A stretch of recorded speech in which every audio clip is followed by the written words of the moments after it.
bem-vindos a mais um Cubicast. Este que vos fala é João Brito, seu host favorito. Olha só, eu tô num lugar muito incrível. Eu já falei isso em outros episódios, mas eu nunca esperei chegar até aqui com o Cubicast, falando bobagem de Kubernetes. Então é um feito... Eu prometo que eu não vou chorar em nenhum episódio, mas eu tô muito feliz de ter chegado aqui. A gente começou isso lá na GitHub como, sei lá, a gente começou numa salinha. Se você escutar os primeiros, o áudio é um lixo. A gente pensou assim, vamos fazer com um somzinho ambiente também. As pessoas passavam num piso elevado assim, ó. Cara, um puta barulho assim, ó.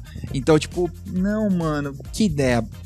Mas são 6 anos agora que a gente tá fazendo isso. É muito legal conhecer as pessoas. Então, vamos conhecer mais alguém hoje. Opa, valeu. Meu nome é Matheus, trabalho pro Sicredi. Vim de Porto Alegre aqui pra KubeCon. Vou falar um pouco a respeito da nossa experiência com o Cilium e o Cluster Mesh. Uhum. Mas primeiro, parabenizar você aí, que vitórias assim são massa demais, né? E o início de todo mundo é assim, né, cara? É meio na confusão mesmo, né? Daí a gente vai aprendendo e vai amadurecendo, fazendo ficar melhor, né? Mas é isso aí. Pode crer. Bom, então vamos testar aqui nosso MesaCast. Vamos lá. Então, Matheus, a gente tava batendo um papinho aqui antes, né? E você, inclusive, vai compartilhar com o pessoal amanhã. E provavelmente esse episódio só vai sair amanhã. Então, não tem nenhum spoiler. Mas sobre o case de vocês. E que a gente não vê quase ninguém usando o Cilium de verdade, né? A pessoa tá usando, ou no máximo é um substituto pro Calico. Então, explica um pouquinho, vamos bater um papo. Claro, a gente vai ter a palestra amanhã às 2h ali no S2, se não me engano. Depois tem que olhar no esquerda pra ver se é isso mesmo. Mas a nossa experiência com o Cilium é muito boa, assim. A gente teve vários problemas com CNIs diferentes. A gente começou usando o Flannel lá em 2018. Mas a gente teve alguns problemas com a infraestrutura do VMware e o Flannel, que nos acabou jogando para uma outra alternativa, que foi o projeto do Weave, é o nome, o CNI do Weave. Só que o Weave faleceu, assim, ele parou de ter versão, e a gente estava enfrentando alguns bugs com relação a performance do componente e tudo mais. Então a gente foi pro Cilium e na época a gente já tinha um ponto de auditoria em relação à comunicação de serviços dentro do cluster. Então tinham muitos devs que estavam implementando seus serviços, muitos, para não falar quase todos, implementando serviços sem qualquer autenticação. Então se um cara tivesse acesso a essa rede privilegiada, ele conseguiria rodar um curl numa API REST lá e chamar o serviço. Então a gente aproveitou que tinha o CNI do Cilium e a gente começou a usar o Cluster Mesh do Cilium. Só que a gente fez uma POC de diversos Service Mesh, a gente falou sobre a gente fez com o Istio, a gente fez com o Kuma, a gente fez com o cluster, com o Consul Connect, que é da HashiCorp, né, do Consul. Mas o que mais deu fit, aí na apresentação eu vou entrar mais em detalhes de quais foram os pontos que nos fizeram escolher um ou outro. Mas foi pro final de 2020, início de 2021. A gente acabou escolhendo o Cilium e, cara, é muito legal porque a gente consegue conectar todos os nossos clusters. A gente tem uma infraestrutura on-premise e a gente tem, que é em cima de OpenStack, e a gente tem também uma infraestrutura na AWS em cima de AKS.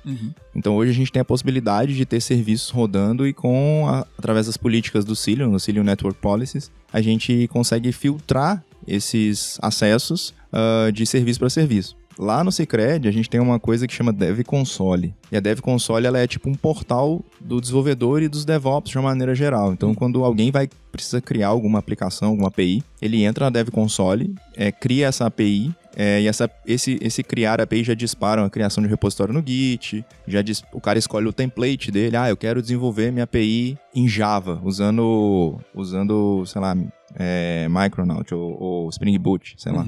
Então ela já cria um esqueleto no Git, com um samplezinho, já com o CI do GitLab CI já para rodar build, teste, deploy e tudo mais.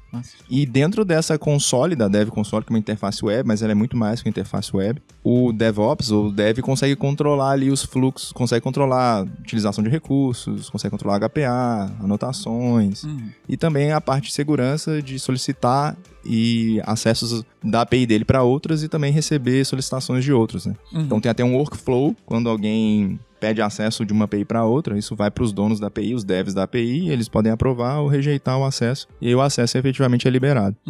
Então, a gente consegue fazer isso de maneira transparente dentro da infraestrutura. A gente tem também, acaba tendo possibilidade do uso do self-discovery do próprio Kube.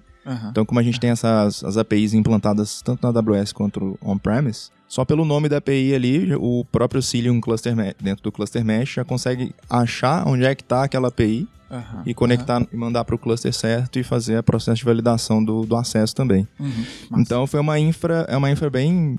A gente hoje tem...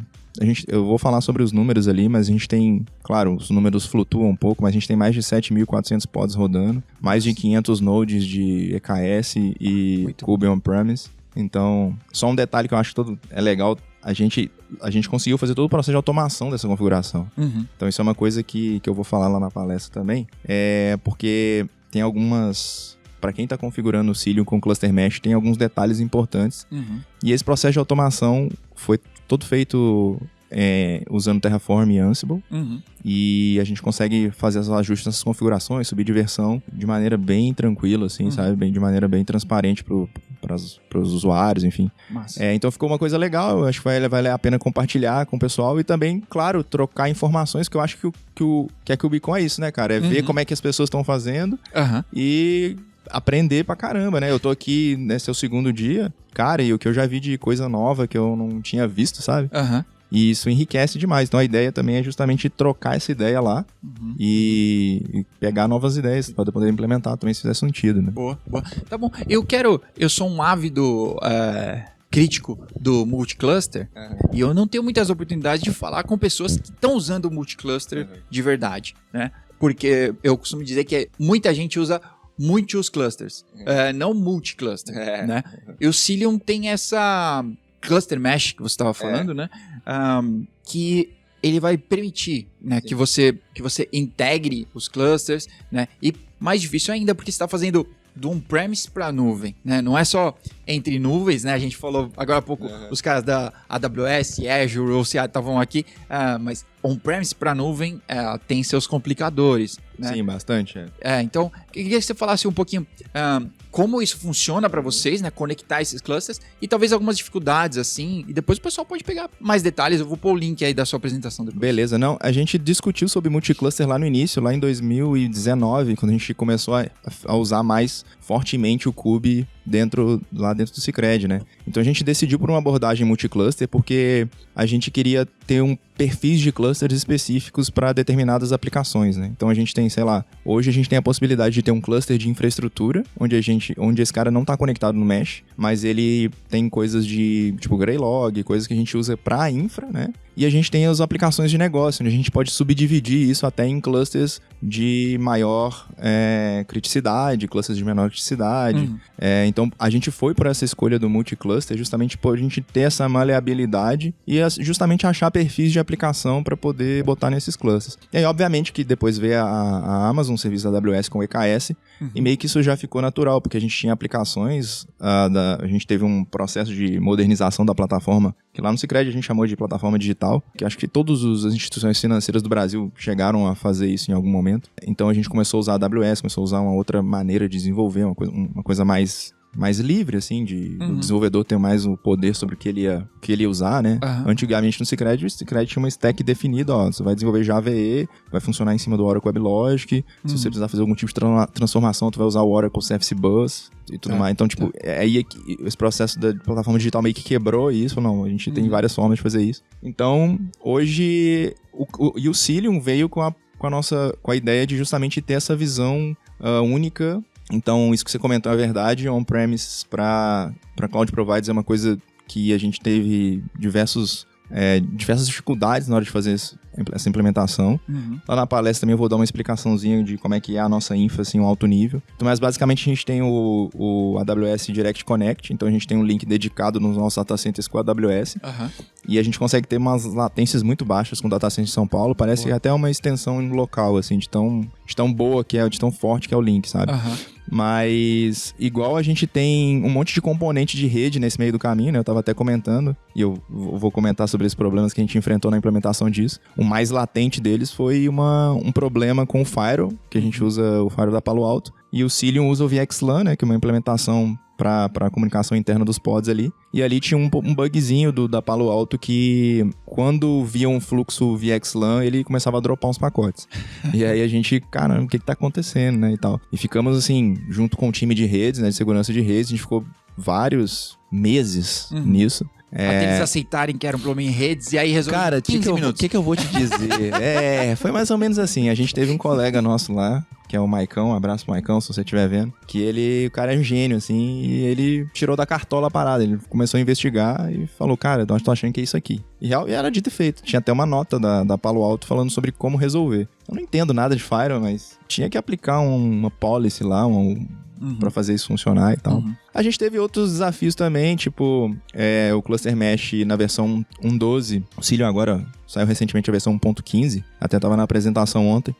Mas na versão 1.12 tinha um memory leak. Quando você conectava os clusters, os pods chegavam a, sei lá, 8 GB de memória do pod do Cilium, do agente do Cilium. Mas foi resolvido na versão 1.13.9 e seguimos em frente e tal. Então tiveram vários poréns, mas eu acho que o Cilium é uma plataforma muito sólida. O lance do eBPF é fantástico também, né? A gente não usa tudo, tá? Por exemplo, a gente teria a oportunidade de usar observabilidade com o eBPF, só que hoje a gente não faz isso porque a gente acaba delegando isso pro Dynatrace. Então, dentro dos fluxos de não produção, a gente tem o uso de OpenTelemetry com as ferramentas do Grafana, inclusive.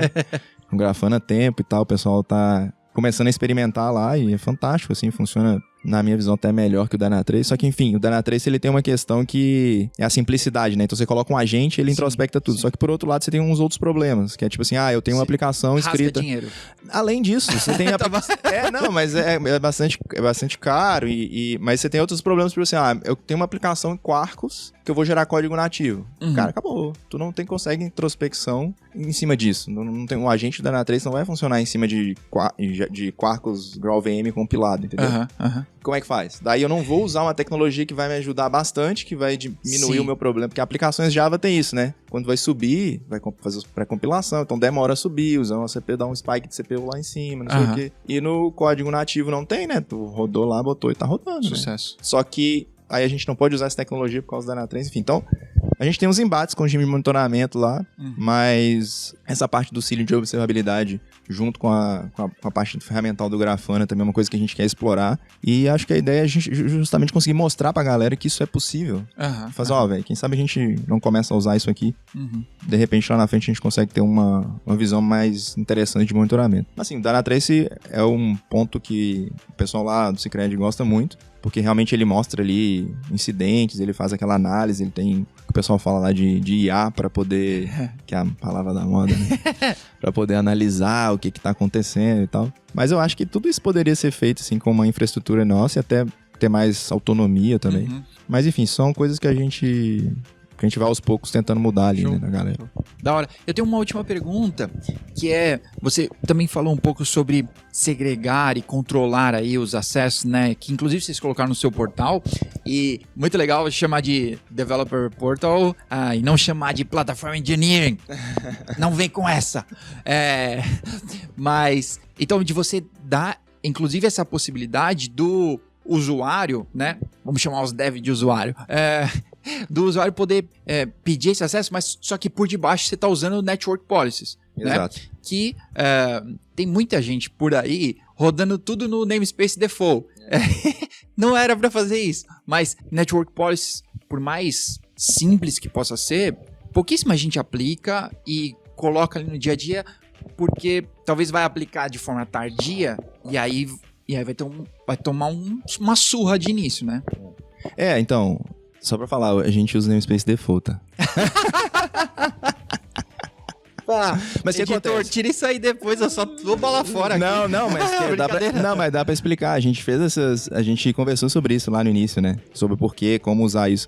O que acontece no nosso caso é que o Kube nunca é exposto pra ninguém, assim, a não ser pros DevOps pra fazer troubleshooting de alguma coisa, ler um log ali mais rapidinho, mas ninguém escreve no Kube, além da Dev Console. Então, tipo assim, a nossa central de referência é a Dev Console. A Dev Console que escreve os descritores de deployment, ingress, enfim, tudo.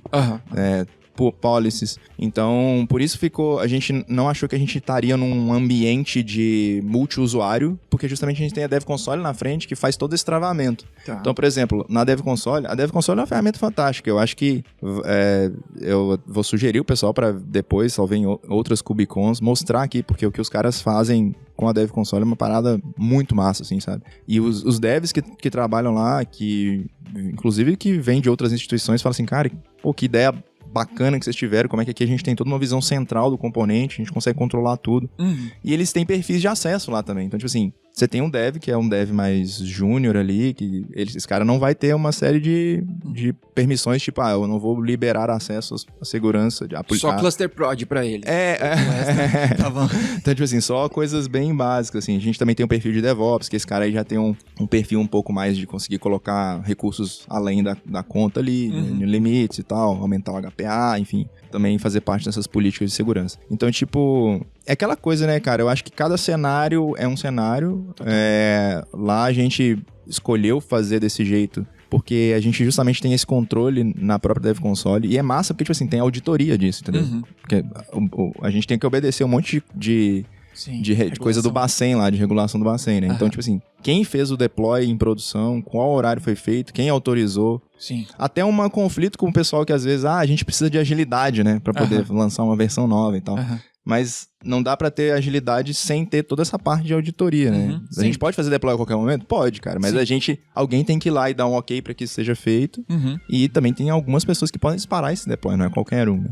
Então tudo isso fica dentro da Dev Console que faz esse papel. Mas eu acho que com esse cenário, com a Dev Console, com o Cluster Mesh, com o Cilium, a gente conseguiu... E com o Kube, né? O Kube é uma ferramenta fantástica, assim, né? Tipo, hoje eu acho que a gente lá no Cicred fez uma migração de ECS para EKS, porque a gente queria ter a gente já usava o Kube on-premises, né? Lá na AWS a gente começou usando o ECS, e a gente falou, não, cara, a gente quer dar uma visão única, né? Eu quero pegar se eu quiser pegar uma aplicação aqui, tirar ela aqui e botar aqui, cara, é tipo... aplicar um YAML daqui ali, tá ligado? Então, tipo, com o ECS é outra ideia, né? Então a gente migrou pro EKS e é fantástico. Só um outro ponto que eu queria falar, que também vai estar na palestra, é que hoje a gente, no nosso on-premise, a gente administra os ambientes usando o Cluster API. Não sei se a galera conhece. Cara, o Cluster API é fantástico, assim, sabe? Para provisionamento de clusters. A gente, inclusive, tá avaliando vamos ver se a gente vai continuar usando o EKS mesmo ou se a gente vai fazer a nossa implementação de Cluster API dentro da AWS. Porque também tem o provider da AWS, a gente conseguiria fazer isso também, porque a gente tem mais autonomia, mais controle nas versões que a gente quer manter, quanto tempo a gente quer manter. Então a gente está analisando essa possibilidade também.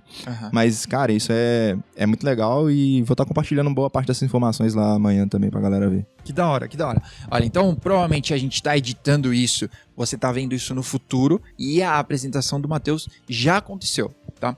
Não sei se já vai estar disponível, mas assim que estiver eu atualizo o link para você poder assistir a palestra toda, saber todos esses detalhes. Cara, muito da hora. Vamos se falar e vamos bater um outro papo só sobre o Developer Portal. Tá bom? Vamos. Até tem uma galera no Cicred específica pra isso. Eu acho que a gente pode chamar o pessoal, porque tem um time de desenvolvimento lá grande trabalhando em cima disso. Cara, acho que deve ser mais de 15 pessoas, eu acho, envolvida nisso, sabe? Que da hora. Então eu acho que vale a pena porque o trabalho dos caras é muito bom, assim. Vale, total. Combinado. Valeu pela oportunidade aí, cara. Bom demais estar aqui. Sucesso pra você e vamos curtir aí. Tem mais hoje o dia todo, né? E amanhã é o último dia pra gente curtir a KubeCon. Massa, combinado. Matheus, muito obrigado pelo seu tempo, por compartilhar com a gente. A gente se vê na próxima.